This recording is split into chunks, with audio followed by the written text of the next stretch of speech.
Hey and welcome to this video. Today I'm going to be explaining the 5 main reasons why I left social media and how I plan to stay off social media.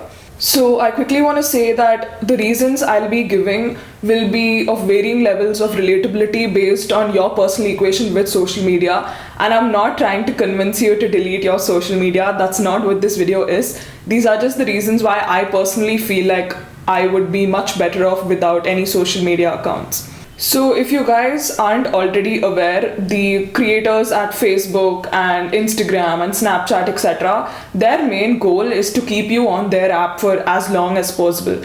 And social media has very often been compared to the slot machines that you'll see in movies in Vegas, etc., where as you pull the slot or as you refresh your screen, there's this hit of dopamine and this hit in the anticipation of what could come back on your screen, which makes you want to stay on the app longer. And things like infinite scroll, so on TikTok or on Reels, you can never really get to the end of it. There is an unlimited amount of content out there, and there is a fundamental mismatch between the way our brains were meant to consume content versus how the stimulus is received from these very fast-paced content, like from your 30-second reels or TikToks or stories, etc. It is way too much information for your brain to process at such a high speed, and several studies have showed actual cognitive consequences from people overusing social media and overusing apps like Instagram and TikTok, etc. And another issue with very fast-paced content is that we can't really focus on longer based content anymore.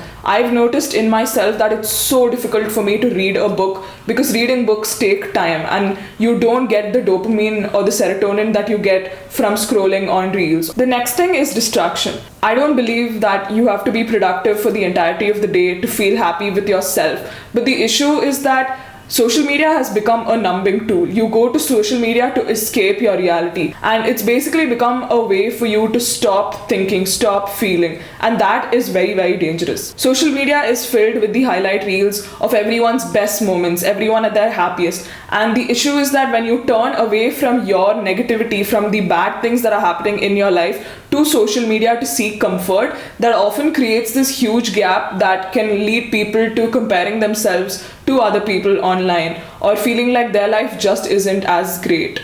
The next reason is the algorithm. Now, if you're on the good side of the algorithm, you probably love it because you're getting a lot of likes, you're getting a lot of engagement, especially if you are a creator. My issue with the algorithm is not that it promotes one type of content over the other, but the fact that it promotes the lack of originality. A lot of reels that you will see getting 1 million views or 100,000 views will be the same old TikTok dances or the same old trends just done over and over again without even trying to change it up a little bit. And this is harmful not just for people consuming this content but also for creators, because you're kind of putting a barrier on your creativity and you're creating a certain way to fit the algorithm. The fourth point is that literally no one cares, and I don't mean to sound rude, but social media kind of gives you this illusion that if you have, say, 1,000 followers, you think that you have 1,000 friends. And when you're replying to people's stories or you're reacting to people's messages, you think that that's meaningful conversations, but it's really not.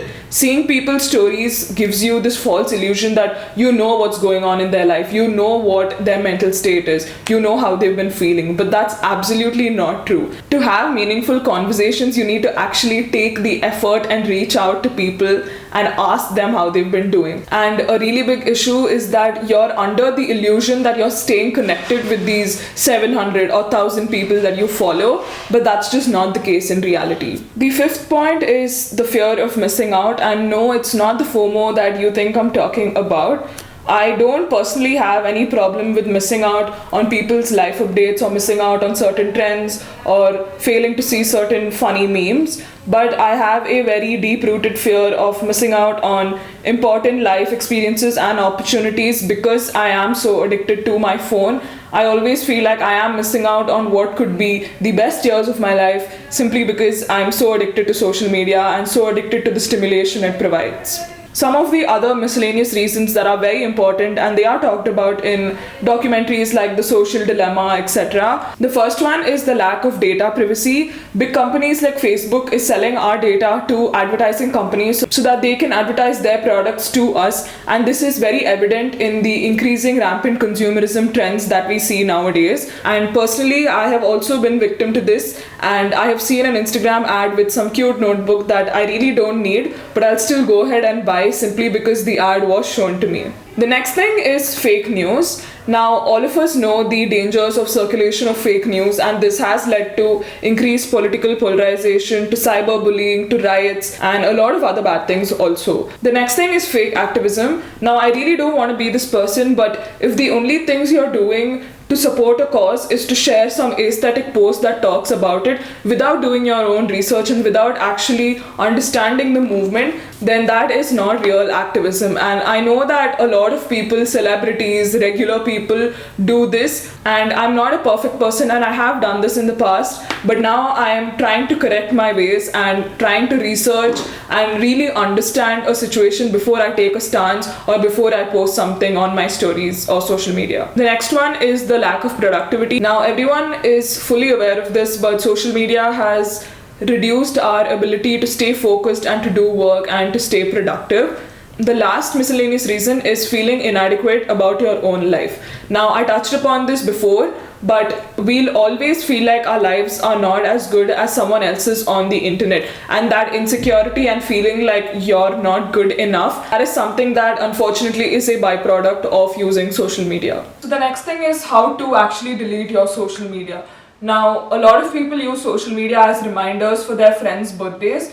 So something that I did was I went back on my story archive, and whenever I found myself wishing someone, I noted down all of my friends' birthdays in my calendar, and I anyway have my friends' phone numbers. But in case that's something that you don't have but you do want to delete social media, make sure you message them and ask them for their phone numbers before deleting your account. The next thing would be to save your data. So luckily, Instagram has an option where you can save your data without much hassle. You don't have to go on the individual posts and screenshot or download the images. So you won't actually lose any of your data or any of the memories that you had on that account. The next thing is to make sure that you plan out what you want to do with all of this extra free time that you now suddenly have.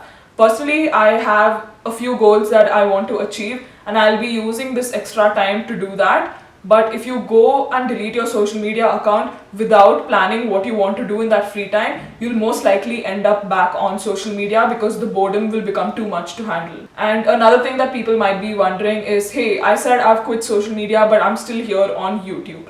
And again, I don't believe YouTube is a social media app or website, it is a search engine. And while I know that apps like Netflix and YouTube have their own disadvantages, I personally feel like my equation and relationship with YouTube and Netflix is something that I can control, and therefore I only deleted the actual social media accounts like Facebook, Twitter, Snapchat, Instagram, etc. If there's something that you agree or disagree with in this video, or you have experiences with social media of your own to share, please put it down in the comments because I would love to read it. The effects of social media is something that I'm actually very interested in reading about. So I would love to read it if you have any experiences or anything else that you would like to share. And thank you so much for watching this video, and I'll see you next time.